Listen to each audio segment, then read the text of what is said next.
Hazrat ibn Umar radiyallahu anhu says, a man came to me and said, O Abu Abdur Rahman, don't you listen to what Allah Jalla Jalaluhu has said in His book, that and if two groups of the Muslims fight with each other, then make peace between them. But if one of them commits excessiveness against the other, then fight the one that has committed excessiveness till it reverts to the command of Allah. Then if it reverts, rectify between them with justice and do justice. Verily Allah loves the equitable.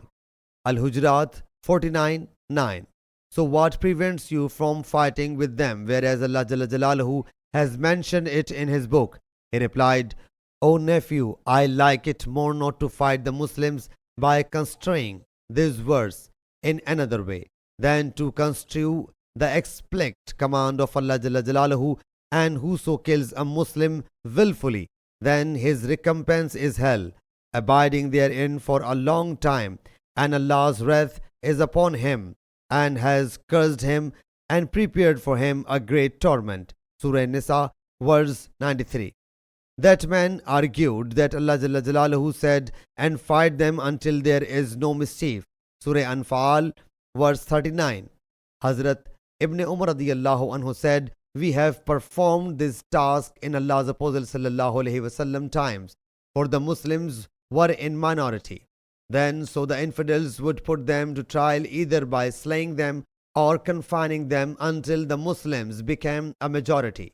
So the mischief got whipped out. When that man observed that he was not agreeing with him as he desired, he said, what do you say about Ali and Usman radiyallahu anhum? Hazrat ibn Umar radiyallahu anhu said, what can I say about Hazrat Ali and Hazrat Usman radiyallahu anhum, when Allah Jalla Jalaluhu Himself forgave Hazrat Usman's omission, whereas you are not pleased with that pardon. As for Hazrat Ali radiyallahu anhu, he is the son of Prophet's uncle, his cousin, and his son-in-law, and beckoning with his hand said, this is his daughter, and this is his house as you are beholding. Sahih Bukhari, Hadith number 4650.